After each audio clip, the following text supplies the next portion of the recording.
You know what he likes to put it in? Oh, what? He calls it the Psychodia. Oh, He puts no. it- He put it in a quesadilla.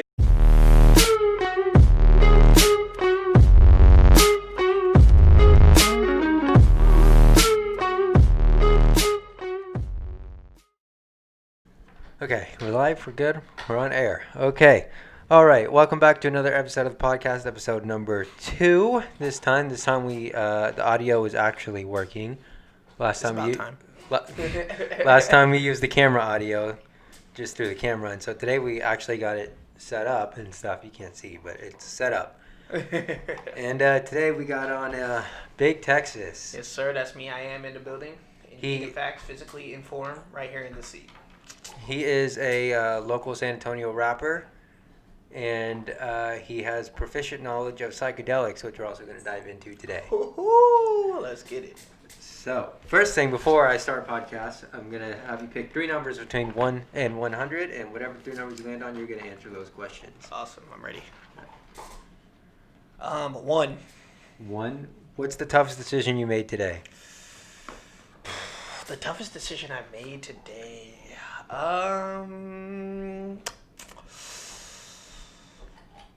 Waking up in the morning. Yeah. That was a very tough decision. I was ready to be late for work. I was like, I'm just gonna call in, but then I was like, nah, Yeah. let's do it. Another number. 77. 77.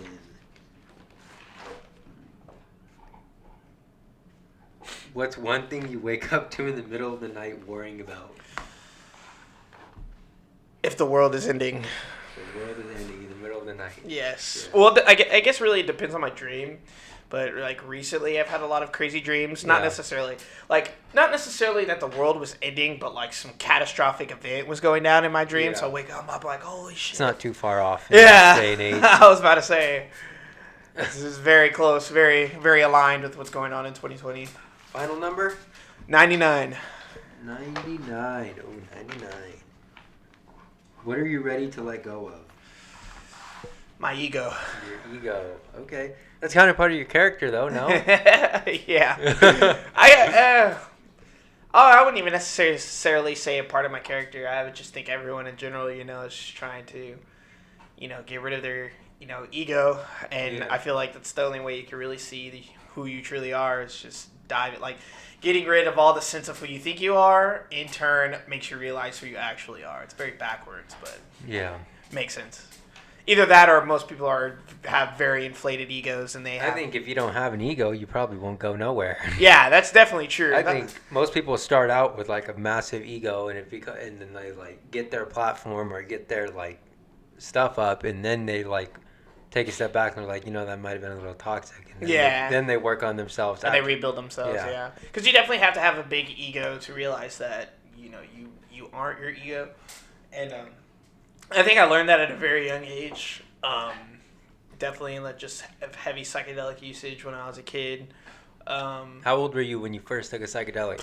Like 15 or 16. 15, yeah. I was just fucking in my room, tripping balls, just thinking about the universe. What psychedelic was it?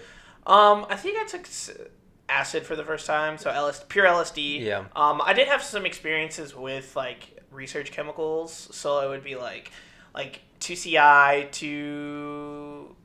2CI, N-bombs, stuff like that nature. If you're into psychedelics, I have no idea what any of that So means. there's psychedelic compounds. Okay. They're not necessarily pure LSD. They make you have a psychedelic experience, but it's not LSD. Yeah. Some are good for you, some don't harm you, and then some of them can be really bad for you. Yeah. Half the time I probably didn't really know what I was taking. I know some of them. I never really tested them, but from what the dealer or whoever was giving them to me at the time would tell me, it's like, this isn't pure LSD, this is 2CI or 2CB or LSA. And, some of them, nothing bad ever has happened to me. I've obviously had bad trips, and I've had, but the basis of my bad trips were my ego deaths. It wasn't like I was physically, bleeding out of my ears or, throwing up. What were what were you say they were again, the terms? They're called psychedelic research chemicals. No, the letters, though. You said... Oh, so there's a shit ton of them. But to name a few, there's 2CI, there's N-boom, and then... LSD1, something like Do that. those stand for something? Yeah, they all stand for something. They're all like their acronyms for their. So would that be like any correlation to like THC or CBD or anything like yeah, that? it'd be with like weed? the same correlation. Yeah. It's the same thing. So I'm gonna preface this. I know nothing about psychedelics, so I'm gonna be completely ignorant. So don't roast me if I do something stupid. Yeah, no. The thing is, most people are very ignorant when it comes to psychedelics. And The extent of my knowledge on psychedelics is I know what acid is. Never seen it in the flesh. I know you place it on your tongue. I've heard of magic mushrooms. I've seen pictures of them. Never seen it in the flesh. I've been told it's best to take them with a peanut butter sandwich or a slice of pizza. Yeah, the pizza, I don't know, but I guess if you like cook them somehow, but And the peanut butter definitely is a good way. I think the best way to take them is to actually blend them up in a smoothie or blend them up like so Really? you can get like a coffee grinder and you grind them really really fine so it's like a powder and then Yeah. you can put it in anything and literally I also know what peyote is. Oh yeah. Ooh, I've never done peyote. That's So next the reason level. you put it in something is because it's bitter, right? Yeah, it tastes like fungus. Except for pure LSD. Pure LSD doesn't have a taste, but as far as like So acid mushrooms, tabs don't have a taste. yeah, no. If it has a taste, it's a research chemical for sure. Oh. So that's a how. good That's way how. to know. Yeah, that's Yeah. a big difference. Like I'd say 90% of the time, if you take it and has no taste, it's pure LSD, or you got something bunk if you're not Yeah. jumping in 2 hours. So you know? speaking of what to put it in, our friend Dom. You know what he likes to put it in? Oh what? He calls it the psychodia. Oh He puts no! it- He put it in a quesadilla. Quesadilla. Bro, let me tell you a little something about Dom, bro. My man Dom will put anything. Shout out Dom. Shout out my son. Little Flip. Domo Flip, son. We gotta That's get the him on boy. here. Dude, I know he be down. We gotta have like a little 3-way podcast. for Yeah, him. But bro. that's besides the point. That man will put anything in a quesadilla, bro. Me and that man, we used to just chill. Play some video games, get high as fuck, just bull, talk about life, and then at the end of it all, we'd be like, Dilla time? He'd be like, Dilla time, bro. I swear, we would just raid that man's fridge, just find Dude. anything we could put in the quesadilla. Made a good quesadilla. And we would just slap it on and eat it, bro, dude. Dude. That's my boy, bro. He was a good conversationalist. Yeah. Yeah, he's super good. I haven't hung out with him in a while though because he's went off on his own tangent, Yeah. trying to better himself. It Yeah, lost in the sauce. would have been Actually, nice if we would have told someone. Yeah, I actually recently hung out with him. Well, he can finally start driving again, whatnot. Oh, yeah. And so he's just his job. He works overnight. So like, He's he works I'll at. bleep that out. Yeah, he works at. He's a security guard for some place. Oh, that's fitting. Yeah, right. You would not want to mess with that man. Yeah, and so like he works overnight, and so it's just hard to correlate schedules. But I know his off days, so I usually hit him up on his off days and we chill here and there. Yeah. So are there like any? First off, okay. So if someone's gonna try psychedelic for the first time, what would you suggest their first one be? This is gonna depend. I personally think, in my personal opinion, I like LSD better. I think LSD is my favorite psychedelic. But it's only because of the way it affects me, and all psychedelics affect everyone differently. Mm-hmm. Some people prefer shrooms over LSD. My girlfriend, she prefers shrooms over LSD. She just says she has more of a spiritual experience on shrooms than LSD. Yeah.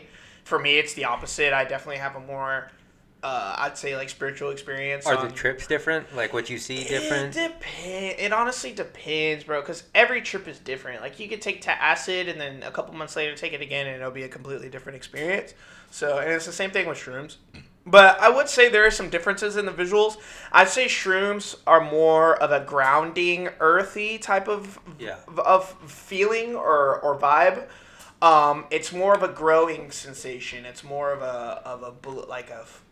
almost like a fungus sprouting sensation. You're sprouting into existence, and it's very grounded.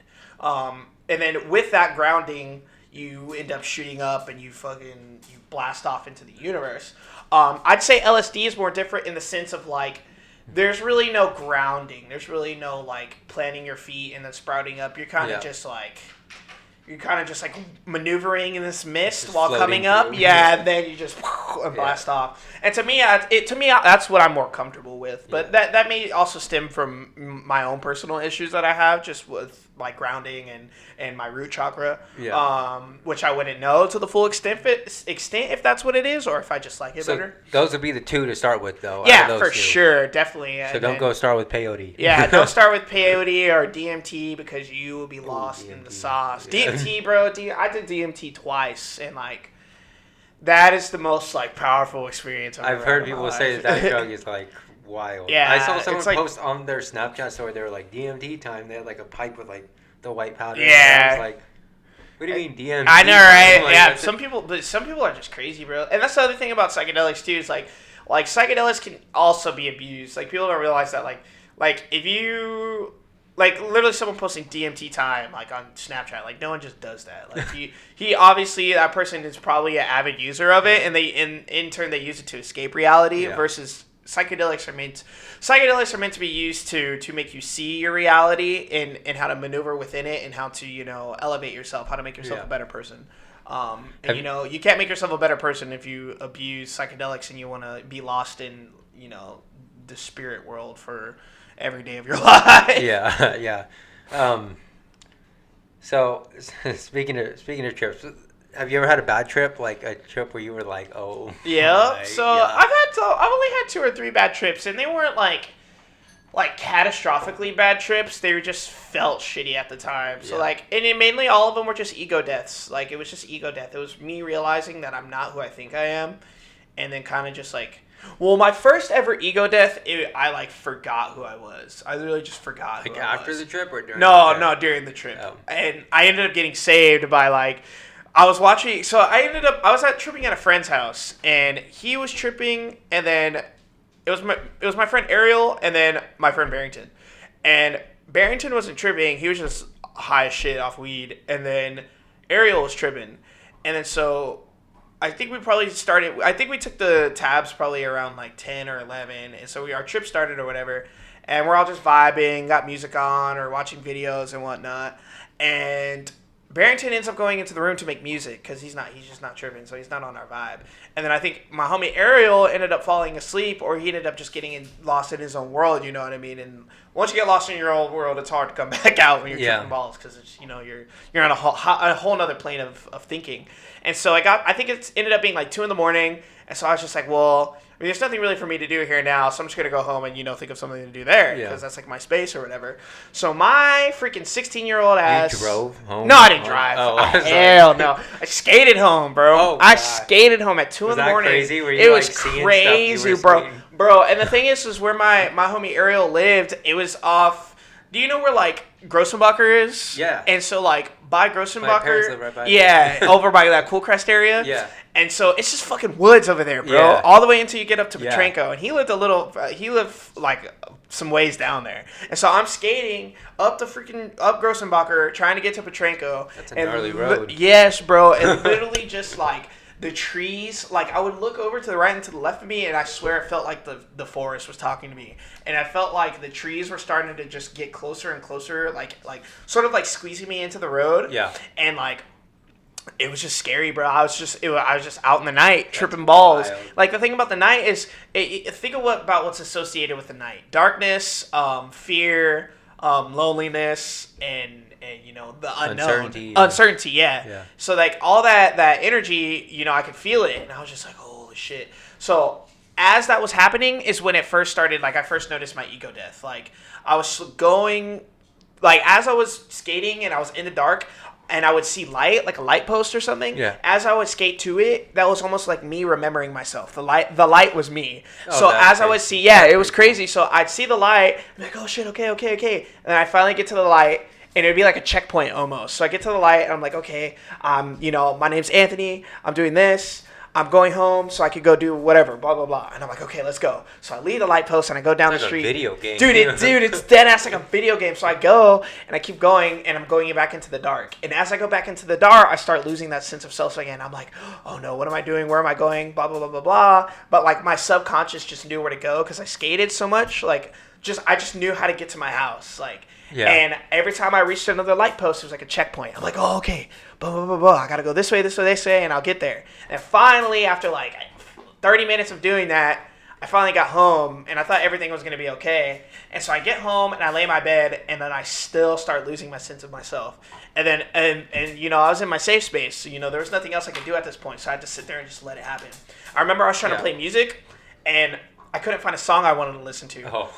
And so, like, I'd play a song, I'd listen to it for a couple seconds, and then I'm like, oh, I don't want to listen to this. I click the Does next it sound one. different? It just doesn't hit. It just doesn't feel right. I've heard that. I've never listened to music while I've been high, but I've heard that like when you smoke weed and you listen to music, like it sounds different. Yeah, it does sound different. It's It's not definitely like that? It's like that. No, Oh, it's it like is. that for Oh. sure. Even with weed, even sometimes I smoke weed and I listen to music, I'm like, damn, this is crazy. But so yeah, like I just couldn't, like it just wasn't catching my vibe, and so I kept changing the song, and then eventually it would start delaying. I click on the song and it wouldn't play, and then it start playing, and It then feels like it'd be disappointing. Like you hear a song and it's like so good while you're high. yeah, And you like listen to it after you're high and you're like, you're like, this is all right. I wish it sounded like it was, that dude, again. and the experience was crazy. So like, I would get to a point where I click on the song and it wouldn't even play. Like it would just stop. It just wouldn't work. And I was like, what the fuck? Like you were thinking that's what was happening, or that's No, what was either I was thinking I was happening or that's what was happening. But I remember specifically, I would click on a song and it just wouldn't play. Like it just stopped. So I was like, hell, fuck. I was like, okay, you know, I'm just gonna put on some TV. So I turned on the TV. I put on Wall and Out. Start watching it, bro. I couldn't even understand what they were saying. It literally sounded like they were speaking gibberish, and I was just like, what the fuck? So I turn the TV off, and I just remember curling up in my bed in the fetal position and just literally losing my whole sense of reality. And it was just like, and I wasn't even necessarily freaking out or panicking. I was just lost. Like, I was Yeah. just lost. And it was scary. You know, you're a young kid, don't know what's going on. You took a substance that, you know, is supposed to make you You feel were good. how old? 16, you Yeah, said? like 16. Oh, wow. So you're taking a substance that, you know, is supposed to make you feel good, and now you're not feeling good, and you're feeling like you're about to die. And then I remember it got to the point where I started to kind of calm down, and I was like, okay, I'll try putting on some TV again. And I put on the TV. It was like 4 a.m, and guess what comes on, bro? What comes on? So 1, I put it on Adult Swim. Oh. 2, it's this show called Off the Air. And so Off the Air is like this trippy little series on Adult Swim of just like psychedelic visuals, bro. Like dead ass, just that's psychedelic crazy. visuals. And so the specific episode I watched was called Hair. And it opens up literally the freaking I'm thinking, you know, I've never seen this on Adult Swim before. I mean, obviously Yeah. I've seen Family Guy and Yeah. Robot Chicken and all that, but I've never seen this. And so as soon as the TV turns on, all I hear is, you gotta love yourself to be yourself. And this video of this freaking hippie dude who's spitting knowledge about love and That's truth funny. and compassion. And Yeah. I was like, bro, this is who I am. This is what I'm supposed to be. And then after his speech ends, it just goes and explodes into this like psychedelic like visual, you know, your typical psychedelic visuals that you can see on the internet now. But I had never seen that at the time, so I was just like, oh my gosh, like this is it. This is, you know, the truth. And so I ended up looking it up afterwards, like a year later, and I found out he's actually a performer. He's a street performer. I think he lives in New York or something. But that's what he does. He just goes Yeah. out and he preaches his truth, and he preaches about love and compassion, and like that literally saved me from my ego death. It was crazy. Does having a bad trip ever make you like not want to try it again? You're like, It "Nope, makes me- that was enough for me. I've definitely had that feeling of being like, okay, I think I'm good for a while, but I've never had a bad trip to where I made me be like, I'm never doing psychedelics again. Yeah.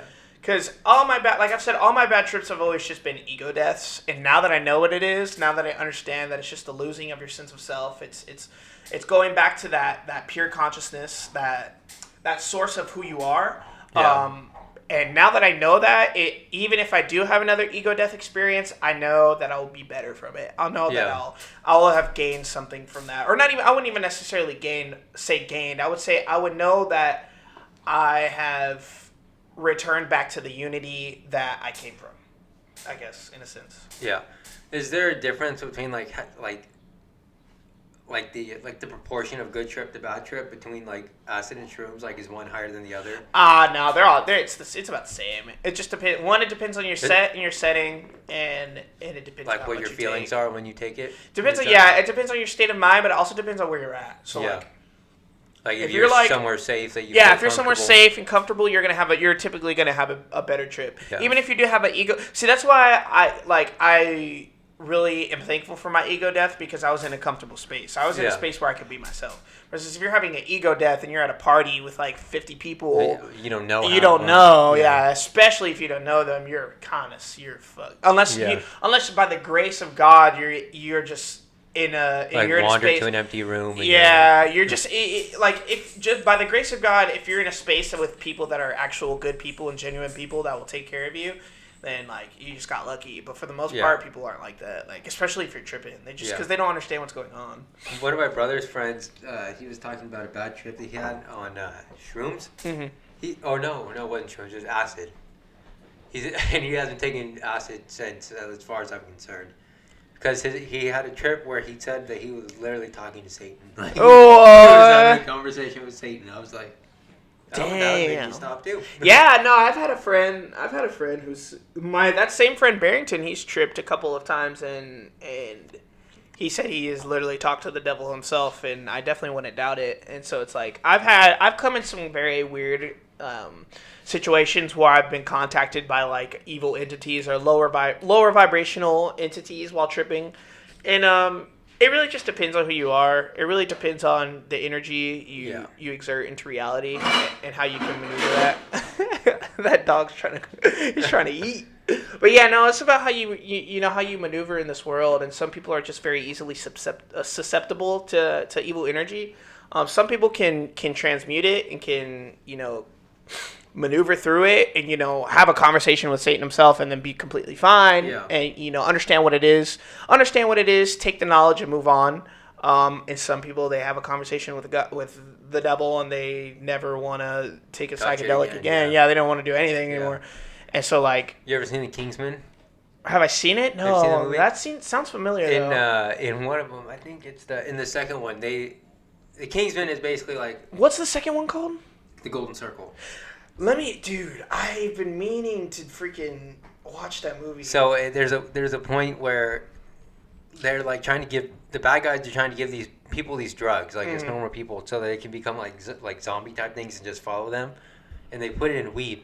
So when people smoke weed, like they like. And like makes them dude. Yeah, and so like one of his friends is like an avid weed smoker, and he like smokes it, and he's like fried, like he's like a zombie. And at the end, like they find like the antidote or whatever, and then he's like, I'm never touching that shit again. Oh, dude, that's crazy. That makes sense though, bro. I swear, like, that's crazy. That's one of the scariest things to me. That's one of the reasons like I don't experiment too much in the realm of like drugs and stuff like that, because I'm scared of like being laced. Yeah, you don't know what's gonna. And then that's the thing. It's like you have to take the responsibility for yourself to test what you get. Yeah.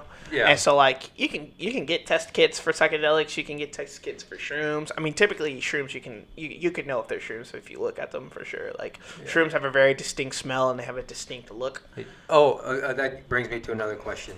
So when someone's high, like off weed, like you can tell, like their eyes are red, they smell like it, or they're like slow. Is there tells for shrooms, or you can just see them like freaking out? So depending on the person, it all depends. That's the thing about psychedelics; it all depends on the person. But for sure to tell someone's tripping balls, their pupils get really, really big, really, really big. Also, I can always tell. At least I think it's just because I've done psychedelics now, but I can always tell when someone's tripping. Like they emit a different energy. But the thing is there's a little filter. I forgot what part of the brain it's in, but it's a little filter that filters all of your senses. Yeah. When you take psychedelics, it slowly takes off that filter. And so you are experiencing. That's why you hear people who say like when they're tripping they smell colors or they taste sounds. Oh yeah, like synesthesia stuff. Yeah. It's because that psychedelics is slowly lifting that filter. That's so crazy. like when that filter is lifted, you just emit a different energy. You're on a different wavelength. And so like sometimes I can just tell when you're tripping. But definitely, if you haven't tripped before, and the main sign is their pupils will be freaking black, and you're just typically they'll just be sitting here like standing still, like, oh. Or they could be freaking out. They'd be like, ah. Yeah. Ah. I had a question. So I hear microdosing a lot. What is that, and like, what's the difference? Like, what is there like different benefits from that? So microdosing is just taking a very small dose of a psychedelic. But you take it daily, right? You take it daily, yeah. I mean, you don't have to take it daily, but yeah, taking it daily and like. So it'd be like taking a vitamin. Yeah, pretty much, and you just use it for the benefits. And that doesn't make you see the visuals and all that? No, definitely not. You definitely don't have any visuals. It's mainly you feel more open to the world, to the universe. You definitely feel more talkative, more connected. I want to say like a month ago, I was microdosing on shrooms every day. So is that what they talk about when they say for medicinal use? Yeah. Is doing it in that way? Microdosing. Well, there's two different ways. Psycho Diaz. Yeah, so there's two different Psycho Diaz. I got a prescription for 5 Psycho Diaz. Freaking dumb, dude. I got like a grill in the back. All right, so let's cook up your. That's funny. In the Walgreens drive-thru, they're like, right, here's your freaking medicine, dude. Beef or chicken? I can't even remember what I was saying. Oh yeah, so for medicinal use of psychedelics, so there's two ways. You can do like the microdosing, which is your everyday thing. You take it like a vitamin, helps you feel more connected, more it makes you feel more aware of reality, and it in turn helps you make better choices in your life. Also, for medicinal use, is to take a very heavy dose, or I wouldn't say a very heavy dose, but like a very good enough dose to make you trip balls. And you usually have someone there to facilitate it, and they sit there with you. It's like a therapist. They sit there with you while you're heavily tripping, and they help you figure out your problems. Yeah, talk you through stuff, talk you through traumas. And so I Hey, that's no. I love the dog. We're gonna have a flower on the table now, I guess. I know, right?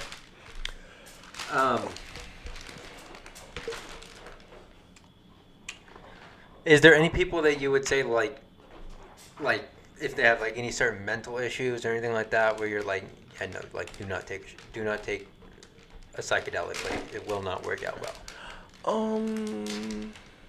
I think it just depends. I think if you're like suicidal, or you're very, very, very anxious or have anxiety or depression. My best friend had anxiety and he took it. He took a thing and he's been different ever since. Yeah, and the thing is, what was crazy was, so he had severe anxiety and his girlfriend didn't.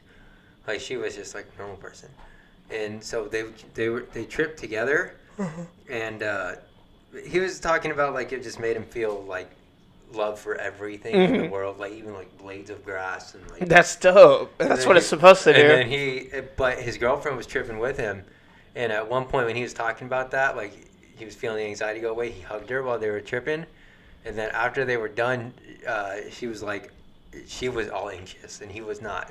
What? So she got like the anxiety and he like passed it. He passed it on to her. I was like, and that's the thing. And that's the thing. It's like you can't you have to be very aware of the energy. I didn't even know that was possible. So like typically like if you're very experienced with psychedelics, you could the girlfriend could have transmuted that energy and expelled it into the universe. But if you're not experienced, you don't know how to do that. And so she kind of like just took all of his anxiety and internalized it. Yeah, and internalized it and manifested it within herself. And that's the thing about psychedelics is like you can be depressed, suicidal, and you can take a psychedelic and it can literally completely change your life and you'll never feel that way. I wouldn't say forever, but for a good while. And if you do start to feel that way, you can reflect on that trip and it helps you, understand why you're feeling that way in the first place. Yeah. I definitely say though, if you do have like any mental disability or mental illness or, any condition, it would be best to this is what the psychedelic community has been striving for is, for There's legal community. Yeah, heck yeah. Wow, There's a whole cool. Psychedelic community, man. Just go on YouTube, type psychedelic community, you'll find it. Are they called psychos? No.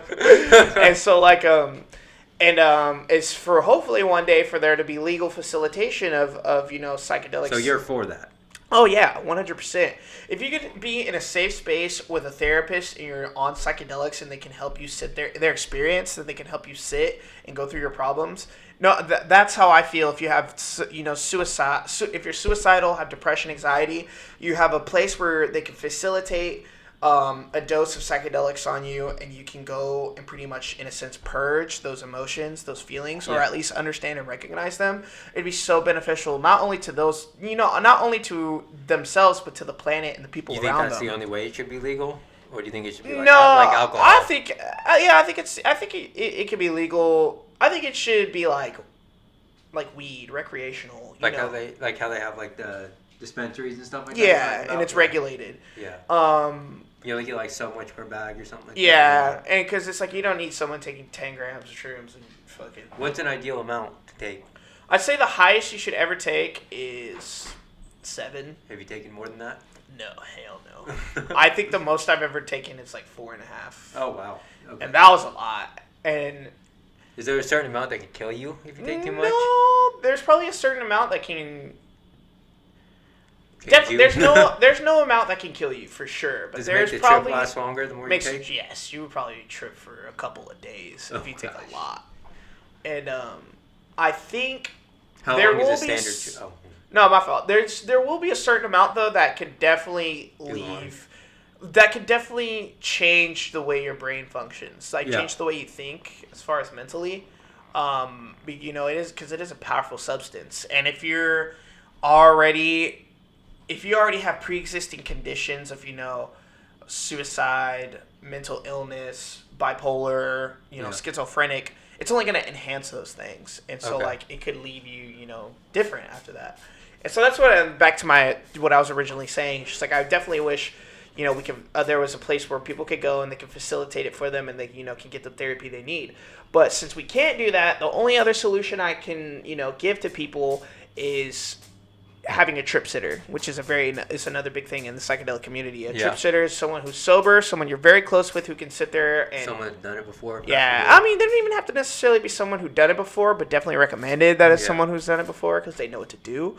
But just someone you're very close with and understands what you're about to do and what you're going to go through. And can talk to you, you know what I mean? Because that's all it really is. Someone needs really is someone to talk to, And so that's kind of that bridge between, having a very bad trip and having, one of the best trips of your life. Yeah. How long does a standard trip last? Like if you take just like the normal, regular amount? Like 6 to 12 hours. Oh, wow. So you definitely shouldn't take it if you work that day. Yeah, no. Heck no. Oh, yeah. So, yeah, your standard trip is typically 6 to 12 hours. So, like you said, definitely don't take it either if you have to work the next day or if you have to work that day. Because you will have a terrible time. Or you will have to call in. For sure. Oh, man. That's the one thing I've never done. I've never tripped at work. Tripped at school before. I've tripped balls at school. Oh, that's so much better.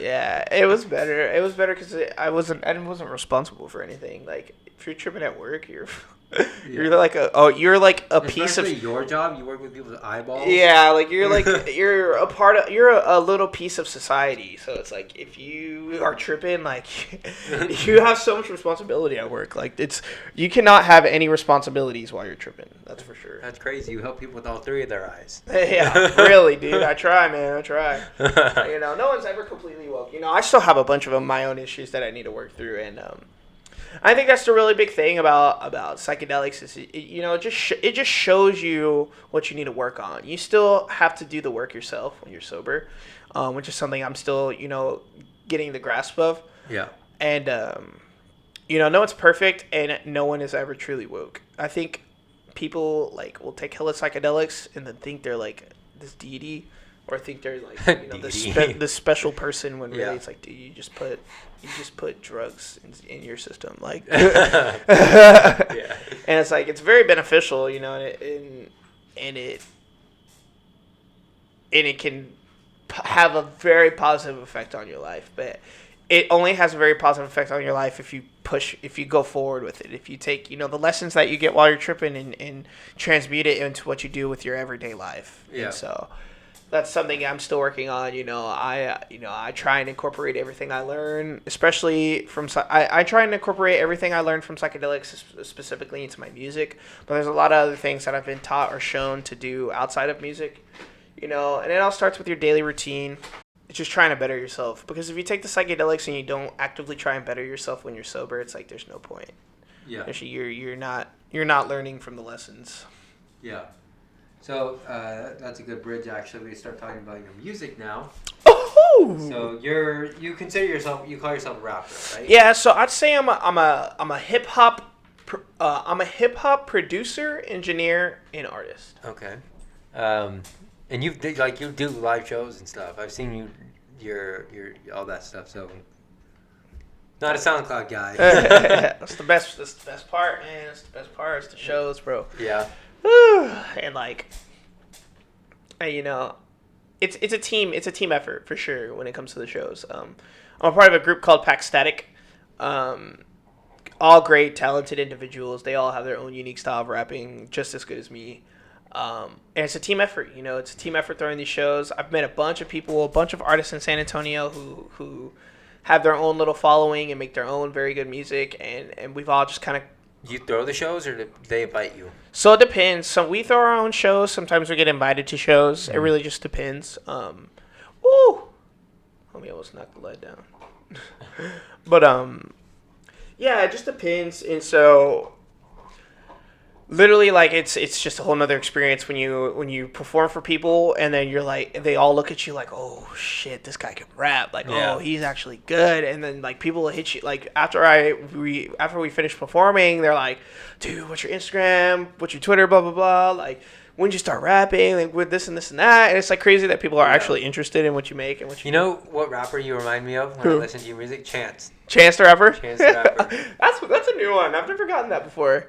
I definitely was heavily influenced by Chance the Rapper. Really? That's for sure. Acid Rap, bro, that was my wave. I still bump that. Yeah. I have an Acid Rap shirt. Really? Yeah. I have the vinyl of it, dude. It's crazy. I got the juice. Oh no way. Yeah. Dude, that's so dope. That's pretty cool. me and Alexis have matching ones. Oh what? Mm-hmm. Dude, that's dope. That's dope. Yeah, definitely rep cool. Chance. Yeah. But yeah, no, dude, the shows, man, it's an adventure. It's definitely a learning process as well. I've met a bunch of people. There's this another girl who has very into the scene of what's going on in San Antonio, and she has this own thing called the Dry Run Showcase. Her name's K.LA, and that's really when I started, things started taking off for me. Or I wouldn't say it's taking off for me, but I got a lot more connections when I went to the Dry Run for the first time. I met a lot of new people. I met a lot of cool people. I met a lot of talented people, and like everything just kind of sort of just conglomerated together, and like this little underground group formed in San Antonio when we all just kind of keep in contact. And every time someone throws a show, like everyone from that little group gets invited, and a bunch of people show up because all these people know a certain person from that little clique, and in turn it just grows. And every time a show happens, it just gets bigger and bigger. And like, you remember your first show ever? Yeah. So my first show ever, it was at Jack's Patio Bar. Oh. And it was and it was actually a really good turnout. I think like 20 people came. My first show. Yeah. And so like. How long ago was that? 2016. So wow. 3 years ago. And so like, I was so at the time, my friend Adam, his name's no offense, he's another producer in San Antonio, a real talented man. And we were making music at the time, and I had this other homie that I had randomly met. Funny enough, this brings back Dom into the conversation. So me and Dom used to go smoke at Ed Cody in Heritage. Yeah. All the time. And we just go like late as fuck, like midnight, 1 in the morning. There? When he lived, I lived in Heritage. And we just smoke on the park benches, and just talk, dude, like, and just vibe. And that was the spot. We used to go there all the time too. Sit under that little what do you call it? The gazebo? Yeah, thing? The gazebo. Yeah. Yeah. Dude, and like we just vibe. And then I remember one time these random dudes ended up just pulling up, and we're like, what the hell? There were crackheads everywhere. Yeah, I was just like, what the heck? And then we're just being cool as hell, and then we ended up realizing that one of them was our friend Caleb, who me and Dom used to always hang out with all the time, and he brought these two dudes, and one of them, his name was Travis, his rapper name was Brav. Oh, I know him. Yeah, my brother knows him. Yeah, and so like, that's how I just randomly met him chilling with Dom one day, and our friend Caleb brought him when we were at the park, and we're just like, what the hell? So we all just started talking, and they were cool people. And so, like, he told me he was a rapper or whatever, and we kept in contact. So me and Brad, we ended up starting making some music together. And we were like, fuck it, let's throw a show. And so we threw a show at Jack's Patio Bar, and we had to pre-sell tickets. We had to pre-sell like 15 tickets, I think, to actually perform. And so we ended up getting the pre-sales for all the tickets, and we threw the show. And like, dude, I just remember drinking like 2 Four Locos. And Oh, gosh. Oh, that'll floor you. Yeah, I was super like lit when I did it. You always do shows under the influence? No, something? hell no. I hate doing shows under the influence. But that was my first one, so I was like, and it turned out really good. But we had drank the Four Locos like a couple hours before I had to perform. Yeah. So I kind of was a little sobered up by the time I performed. And yeah, dude, it was a blast, dude. Even the people who there's people there who were there to support other people that were performing. Yeah. We ended up convincing them to stay and watch our show, and they were like, "Oh, you're freaking! This was live. Like, let me get your Instagram, let me get your Twitter, yada yada yada." And it was fun. The crowd got turned up. It was just grew from there. Yeah, a bunch of friends. It was mainly just a bunch of friends from high school, and I have videos of it too. We ended up doing a music video for it. Oh, that's cool. Yeah, it was when I was under the name of Cinda G. If you can find that, you're a legend. On SoundCloud? Nah, the song's on SoundCloud, and I think the music video is still on YouTube somewhere. The song was called No Officer, which was like the main banger. It was like the ender, but we had like two other songs we made, but I don't think they're on SoundCloud anymore. Yeah. And, you want to know a funny story about Brav?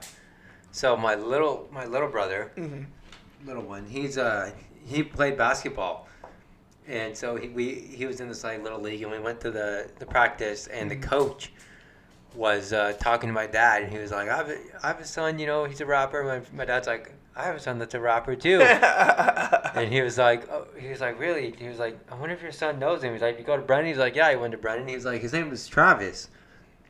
And I was like, Travis? I was like, there's so many people named Travis. Like, okay. And he was like, but he goes by something dumb on the internet. He goes by like Brav or something. I was like, oh my god, dude, that's wild.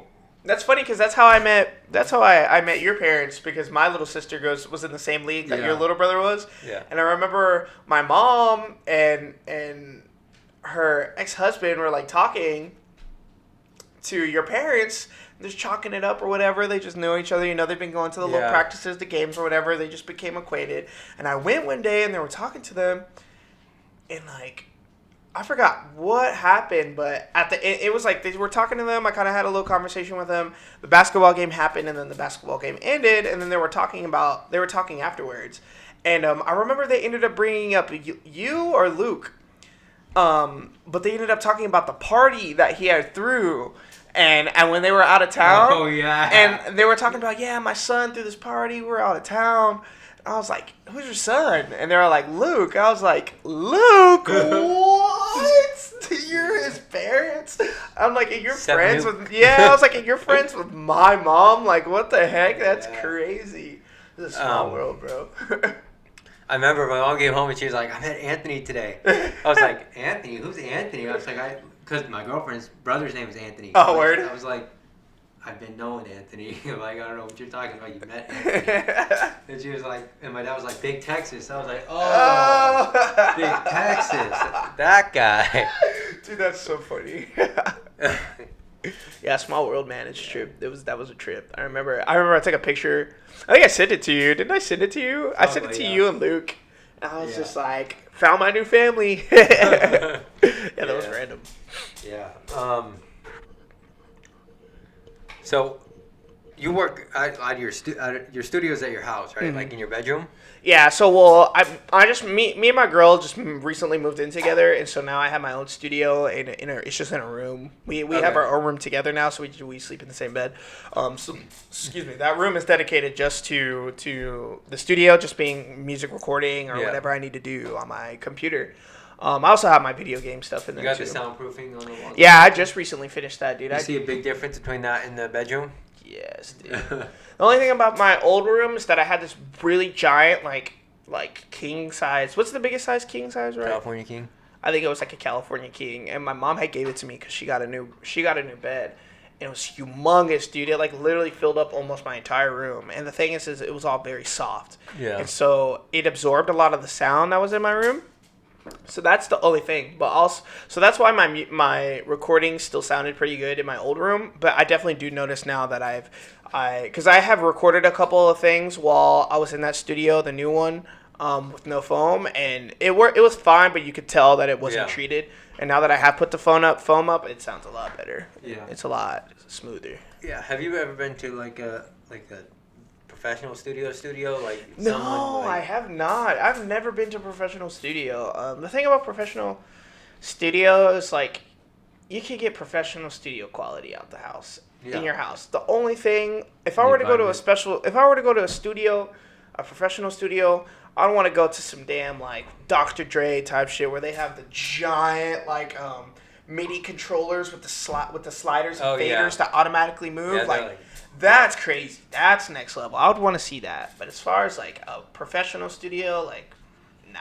I wouldn't need to, and two, like, I just know too much about everything to where it wouldn't even really like. help you It wouldn't not necessarily help me, but it really wouldn't like. progress you. It wouldn't be like a grand experience. I'd be like, oh Yeah. yeah, you got these speakers. Or, oh yeah, you got this MIDI controller. Oh yeah, yada yada. It would be stuff I've already seen already. Versus like going into one of those giant professional studios, Yeah. then it'd be like, okay, like this is live. Yeah. Can make a radio hit banger right here. Yeah, I've actually recorded in a professional studio before.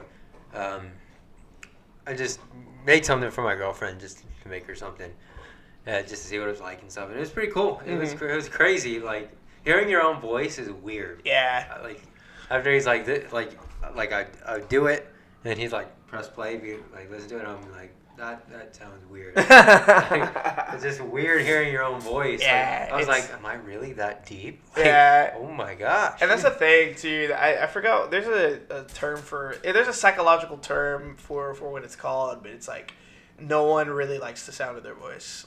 Yeah. Like typically, like unless you train your voice and you know it sounds good, like no one likes the sound of their voice. It's Yeah. very weird. Yeah, it's weird. So where did the name Big Texas come from? My brother likes to boast that he gave you that name. Dude, he did. I had made this song and it was called Big Texas, and there was a bar. The song's now called Lone Star, and it's actually on all platforms now: Spotify, SoundCloud, Apple Music. Look it up, Big Texas Lone Star. But it was originally called Big Texas, and the chorus goes Lone Star, Big Texas, big talk, big flexing. And Luke really liked the song. He was like, dog. He was just like, I think I remember telling him that I had been feeling like I want to change my name to something.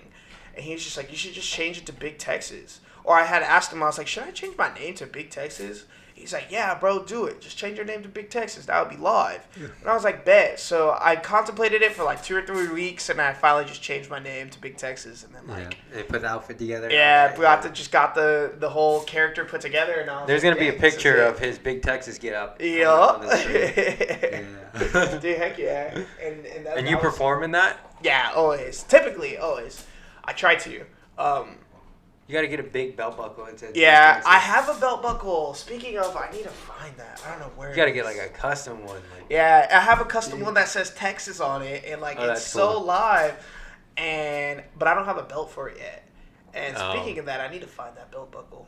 But I just bought some boots too, Okay. and the cowboy hat as usual. Yeah. And so it's getting there, the whole fit. I ordered this neon pink glowing cowboy hat like months ago. Oh. And the coronavirus hit, and then like contacted the website and it said they're backed up till like December on orders. So who knows when that's gosh. gonna come in? Yeah, That's crazy. but that's gonna be fire. Once that comes in. In concert. Yeah, Oh, man. they're gonna be like, this nigga's got a pink glowing cowboy hat. Yes, sir. Looking like Wanda. Yeah, yeah. What would be your like? If you could pick one artist to be on like a feature on one of your songs, who would it be? And would that be different from someone you want to perform with? If I had like my dream artist.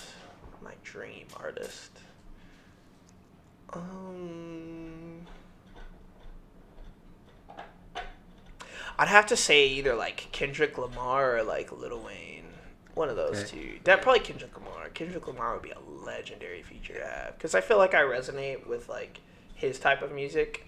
So Yeah. I feel like if I had a Kendrick Lamar feature, I'd be like, damn, yeah, I made it.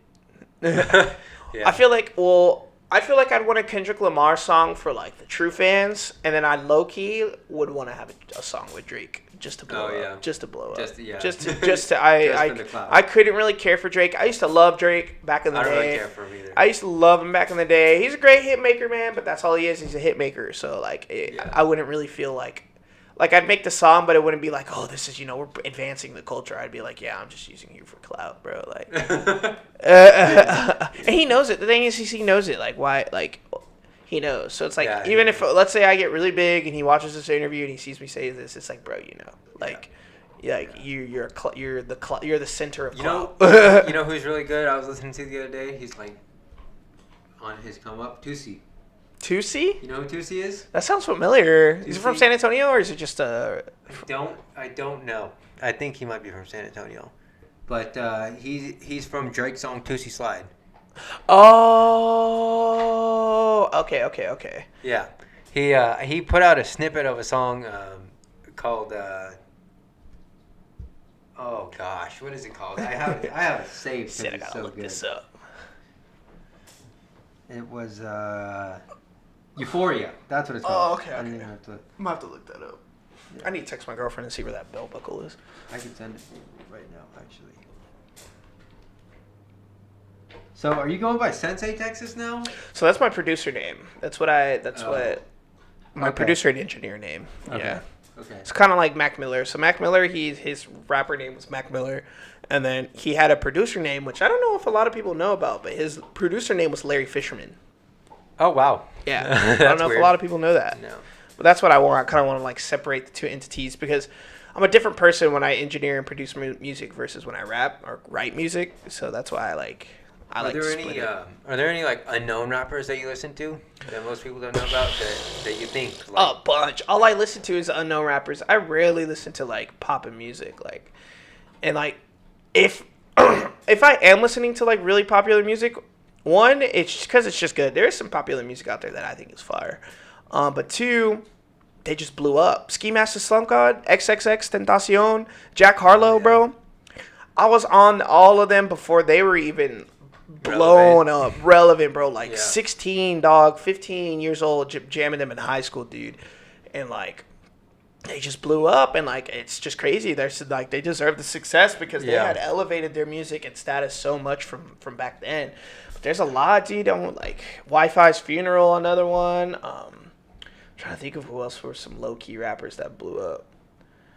I can't even think of them now. Puya, Olive Raider Clan. Like all those dudes, that's what I mainly listened to back in the day, and like they just blew up. They just have the talent. But it's like I'm weird like that. For some reason, I always find artists that are like like about like people kind of know them, but no one, people kind of know them, but you have to search for them type shit. And then a couple months later or a year later, they just blow up, and they're like, "Oh my god, have you heard this?" And so. I'm like, dude, been on that. What do you what? And it's not even like I'm trying to brag or boast anything. It's just literally legit what happens, especially with Jack Harlow, bro. Like Jack Harlow blew up out of nowhere, and all these people, and because he's a good artist, and like all these people are like Jack Harlow this, Jack Harlow that, blah blah blah. I'm like, dude, this man has had whole other tapes before this, bro. He has a whole discography of music that is different from what he's put out now. And it's just crazy to see how he's blown up. Like it's just wild, man. Yeah. But I'd say some rappers that I listen to currently that are still on the come up that no one knows about are Reptilian God Mana, Kambada, who else? Doc T, Mavo. I'm trying to think of them right now. Those will probably be the main ones right now that are like super underground. But yeah, no, dude, I listen to everything, bro. I listen to. Which one do you think would become the first to blow up? Out of those, are any of them like the wave today, or are they all different? They're all kind of similar, but not similar. I don't know, man. I don't know who would be the first to blow up. They all are on the same like wavelength as far as type of music, because it's all like psychedelic, like rapping, psychedelic underground rap. It's very aggressive and very hard. That's a genre?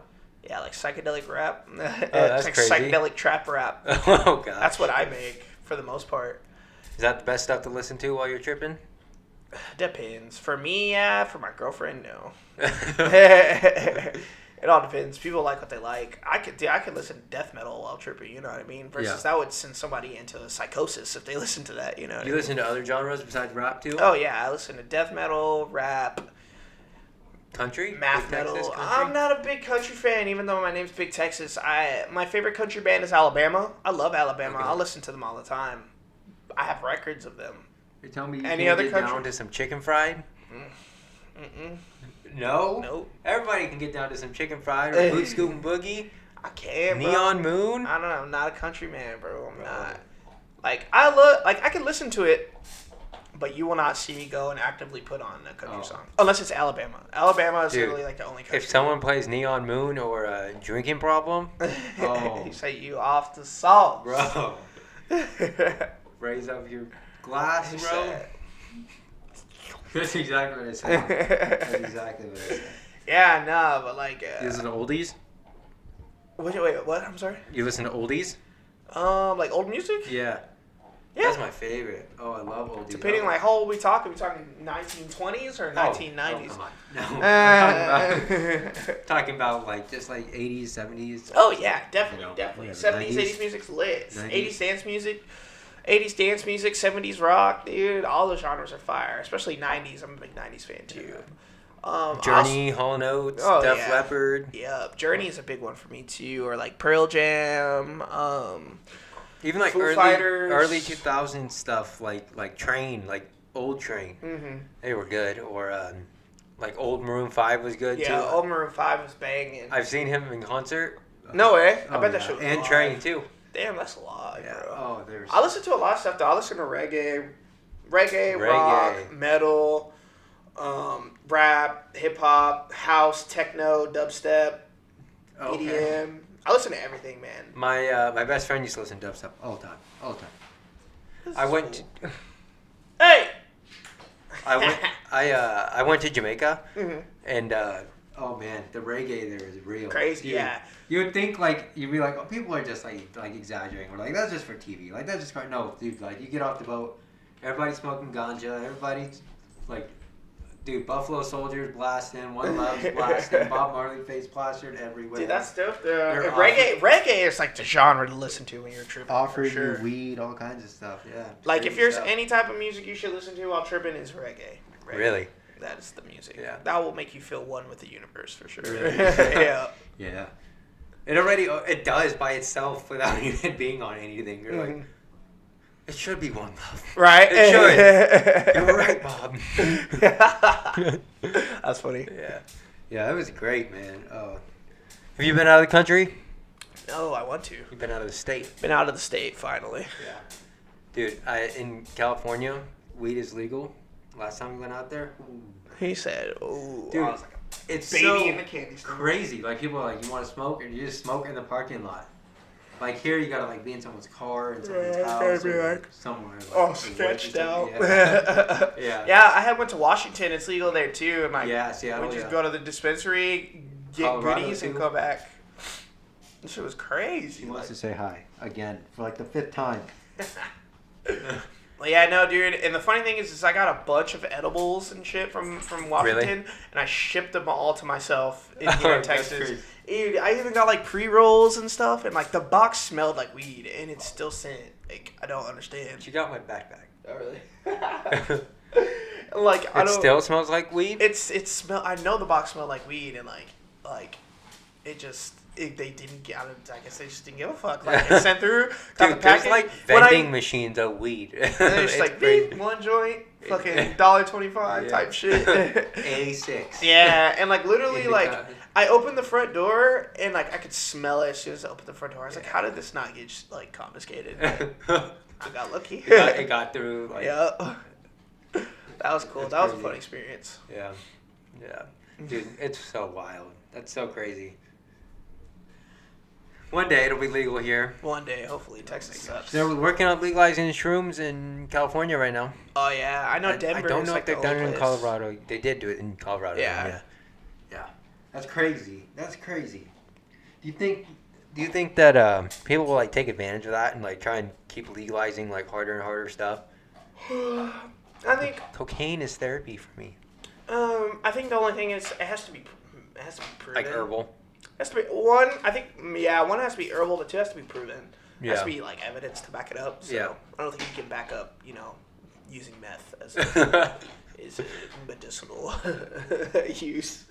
Even if you were on it, maybe. Even though Adderall is literally like the child version of meth. I mean, a lot of things are plants, though. Like, even heroin comes from a plant. It's Yeah, well, they use opioid heroin. leaf. Yeah, heroin is used in cocaine leaves. Like, Yeah, heroin is used literally in the medical field. That's one. Yeah. Everything in the world is neutral. Everything is neutral. It's how you use it. You have a gun, you use it to protect yourself. Good thing. You have a gun, you go and kill someone. Bad thing. You have Yeah. a drug, I think you that overdose on it. Bad thing. You have a drug, it helps you get through your mental problems. Good thing. I would Just never depends. call that the fault of the item, though. Yeah, exactly. It's never the fault of the item. It's the fault of the person who's using it. You ever seen American Dad? Yeah. There's an episode where there's a gun on the table and she's like, guns kill people, guns are bad. And he's like, go ahead, gun. Kill someone. Yeah, dude, that shit's funny. Yeah, anyone who says, that's not even an argument. I can't even get it right now because it's just people are just so stuck in their way of thinking that there's like no point in trying to change them. You can only change the people who are willing to change. So I don't ever conversate with people who can't. That's one of the things I realized. Like, people are like a lot of people, like, even like ourselves, like, will be like you're wrong. That's not right. Like this is how it should be. But everybody believes they're right. Like, nobody's gonna like push for something that they believe is wrong. Yeah. So, like, as much as you want to say they're wrong, like, to them that's right. Like, and they think you're wrong. Like, they think the same thing about you. You can only change people who are on the fence. So Yeah. someone who doesn't know, or someone who is unsure, or someone who even has this certain idea, but Someone who's with seeking. with enough evidence can be proven otherwise. Yeah. Those are the ones who can change. I'm that type of way. I'm very firm in my beliefs and what I think is right and what is wrong. But with enough provided evidence, I will change my views. Yeah. It just depends. I'm a lot of the same way. Like, I believe things strongly, but like I know that there's like either like there's certain situations where like it could be up for discussion. Like, we could we could rethink this right now, or like it could be wrong. Like, I could switch. I could think. But there are certain things where, like, I'm never going to be willing to change that. Yeah. That's what I think is right, and I'm not going to change on Yeah, that. it's like you're dumb. Shut up. And there's certain things I'm like, how could anybody think that's okay? Yeah. Or how could anybody think that's not okay? Like, it's like... And the thing is, decency at that it's all programming. Yeah, it all comes from their programming. It comes from what they consume and how they grew up. So it's just like whatever they're exposed to is what they're gonna believe is true. And yeah, that's pretty much it. It's very hard to change someone who's been programmed to believe a certain thing. Yeah. It is like has been brainwashed to believe this certain thing is like the truth. You think psychedelics would help people? Oh yeah, yep. Psychedelics will tell you you're stupid as fuck. And here's why. And you're gonna listen. And if you don't listen, I'm gonna fuck your life up. Yeah. Like literally, like psychedelics do not play, bro. They will put you on your ass. Yeah. And they will punch you and they will beat you up and they will not care. You think that could help, like, the president? Like, if the president were to take a psychedelic, you think it'd be different? I feel like, dude, people in a higher status like that, they're on another level, bro. They're on another wave. I think that those people like abuse psychedelics to. I think they do. I think those sort of people. I think they take it to the next level, bro. It's that adrenochrome, dog. That adrenochrome. Have you heard of adrenochrome? No. What is that? Whew, that's a deep rabbit hole. Adrenochrome is a chemical that is produced from the adrenal gland when you're in a very intense state of fear, and so kids produce a lot of adrenochrome when they're in fear, and it's very pure. So the conspiracy theory, I say with quotes because it's literally not a theory,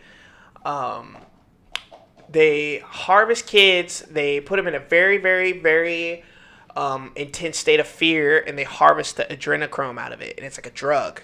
Like Monsters, Inc. Yeah. Covers the scream? Yep, dead ass, bro, like Monsters Inc. My God. They harvest the adrenochrome, and they take it, and it's like, it's the most powerful drug in the world. And it makes you feel, like you a take drug? it, you take it like a drug. I forgot how you intake it, but it's like a liquid. And inject it. yeah, I think you either inject it or take it. I forgot how. There's a movie about it too. It's called Fear and Loathing in Las Vegas. It's about psychedelics in general, but one of the drugs they do, it's about drugs and psychedelics, but one of the drugs they do is adrenochrome. And even in the movie, he's talking about how like the fucked up way he got it, and like it's crazy, dude. It's crazy. And like this is known. Adrenochrome sounds like something you would like pour into your car. Right, I know, right? And so you take it, and it literally makes you in a super intense state of euphoria, and it makes you feel like you're on top of the world. It makes you feel like you're immortal. That's crazy. And yeah, and people get addicted to it, and it's very addictive. Is that considered one of the heaviest drugs? I would say that is the heavest drug you could ever take, adrenochrome. Really? That's like way worse than heroin or anything. Like I feel like heroin probably has more physical side effects. Yeah.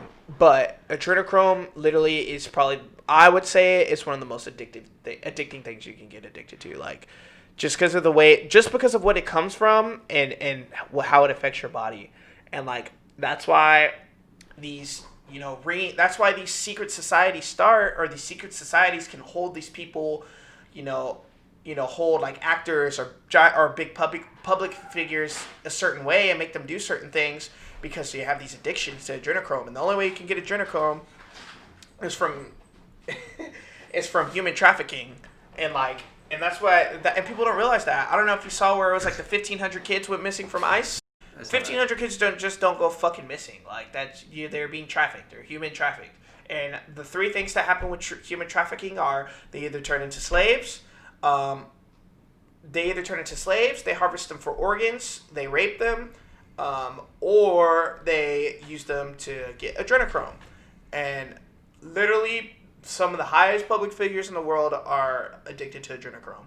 And that's why they're stuck. They are now part of this world. They're on this drug that they can't get off of because it makes them feel like they're a god. And they can't stop taking it. And so, like, that's why they do these crazy shit. That's why these people do these crazy things. That's crazy. Yeah, and it's like think about a drug addict, bro. A drug addict will do anything to get another slither of whatever drug they're addicted to. Yeah. Just think about the most addicted. And then imagine one having a shit ton of money, having a shit ton of connections, and being addicted to the most addictive drug on the planet. It's gonna make you do some fucked up shit. Yeah. Crazy. That's crazy. Yeah, research it. I just tweeted about it. Research adrenochrome, man. They'll lead you down a rabbit hole for sure. That's crazy. It makes sense though when you think about it. It does make sense. It makes a lot of sense. Yeah. Even if you don't even believe in the adrenochrome, dude, 1,500 kids don't go fucking missing. Watch the Jeffrey Epstein documentary. Don't be stupid. that was crazy, Jeffrey Epstein. That situation is wild. And that's just the surface, bro. We've been knowing about him. We've been knowing about this shit, bro. I've been researching this shit since I was 16, bro. It's just crazy how people are just like caught by their nose. Like they can just tell you anything and you'll believe it. Yep. Like it's so crazy. Like think for yourself. Like it doesn't make sense. Programming. Yeah. Media. It's an agenda, I'm telling you, man. So back to psychedelics. I had a question about. So what are the different ways you could take a psychedelic? Like, could you like roll up a shroom and smoke it? Hell no, that is so bad for you. Do not smoke shit. Is there any that you could smoke or snort or anything like that, or is it just straight eating it or? Tabs, acid. You will always put it on your tongue. There's no really other way to do it. You could put it. I used to like put it in a piece of gum and chew it, but it's still the same thing. You're just putting it in your mouth. Shrooms. You can make shroom tea, which is really good. You can put it. You can use it like an ingredient and put it in anything. Really, it doesn't necessarily mean it's gonna be good, but you can put it in anything. And I'm trying to think of what else. DMT you smoke. DMT you can also ingest it.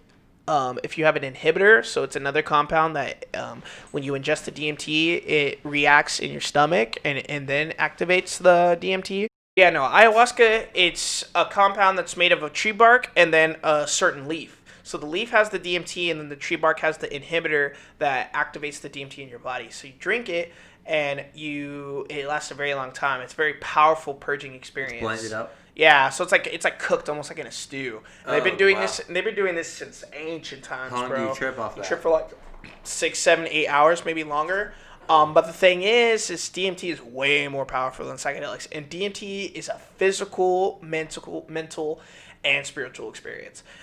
Shrooms and acid are definitely those things too. But I wouldn't say they're as physical as DMT. DMT. You will have a physical purge. You will shit yourself. You will pee yourself. You will throw up. But that's the point of it. It's a ceremony. It's not something you recreationally do. It's to change your life and heal you, and make you a better person and make you more. Are there like different strands or different kinds of DMT? Yeah, there's 5-MeO DMT, which is a frog poison. It's like on the back of a frog. It's not poisonous to us, but it's technically a frog poison. And it's 5-MeO DMT. It's just another strand, or another compound of DMT, I should say. You trip balls too. That's the only one I know of, but there may be more. I think. You could always Google it, Yeah. That's crazy. So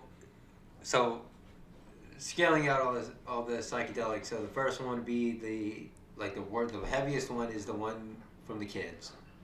Oh yeah, I wouldn't even say adrenochrome is a psychedelic. I would just say. What would you classify that as? I'd classify that as like a hardcore drug. I don't even know. I'd have to do more research on it. I don't know if it gives you visuals or not. I forgot. I read up on all the side effects and what it does, but I can't remember right now. You think it's one of the most addictive drugs? I think it's definitely one of the most addictive drugs in the world. Yeah. There's a reason why billionaires are addicted to it, Yeah. and capture children. I think you'd have to be addicted to something to capture children and torture them. So it would be like peyote and then DMT, or DMT then peyote. I would say DMT is probably a little bit more powerful than DMT, peyote, shrooms, acid. Yeah. And so if you wanted to start like... No, I would say starting from the lowest, maybe like shrooms, acid, peyote, DMT, ayahuasca, and yeah, I think that would be my classification. But like I said, it all depends, bro. It all depends, because like you could take shrooms. Because the thing about shrooms is you could take a gram and feel nothing, but you could take 5 Gs and have a more powerful trip than an acid. You know what I mean? Yeah. That's the thing about psychedelics. It's all varies, man. Like you can't even structure like. Yeah. Where it's gonna be on the spectrum. So if someone wanted to like try it out, you'd recommend starting with like a tab or shrooms. Or shrooms, yeah. I'd recommend just acid or shrooms, either one, really. Yeah. It's crazy. You heard it here. You heard it here. That's all right. I do not condone the use of drugs, by the way. Do not do drugs. They're bad for you. To end every podcast, I do the quote of the day from Twitter. So I basically just search it up and we read it and see how it goes. So if I can find it, here we go. Today's quote is: "Imperfection is beauty, madness is genius, and it's better to be absolutely ridiculous than absolutely boring." Facts. I feel like that I am the embodiment of that quote. I like that quote. That's a very good quote. I love that. Perfect quote. Oh, whoopsies. Okay. We're still good. So we still Gucci. We still good. We still golden, pony boy. So, perfect quote to end the podcast. As I'm doing the outro here, Big Texas is going to sign his name up on the podcast banner thing here. We got the one already, but you'll be number 2 up here. So that was the second installment of the podcast with actual audio, clear audio. We hope you enjoyed that, and we hope you'll keep sticking around for more. That's such a terrible signature. There we go. I love it. There we go. So, yeah, thank you for watching this episode of the Real Life Podcast. Return. We appreciate it. We love you. We do. Shout out my boy Garrett. Return next week when I will have my brother on the podcast. Oh, shout out that boy Zook. And Zook, Sevenoop, Luke, Seven Lucas, Ook. young Lucas. Luke. However you know him. He'll be on next. Other than that, also follow me on Instagram, Twitter. Last thing. Big Texas Sensei Music. Texas, right? Nah. Big Texas Music. Big Texas. BigTexasMusic. The links will be Big in the Texas description Music. below. If you know how to fucking read, you can follow me. Links will be in the description below. Yeah, that's been Big Texas, and we will see you next week for my brother.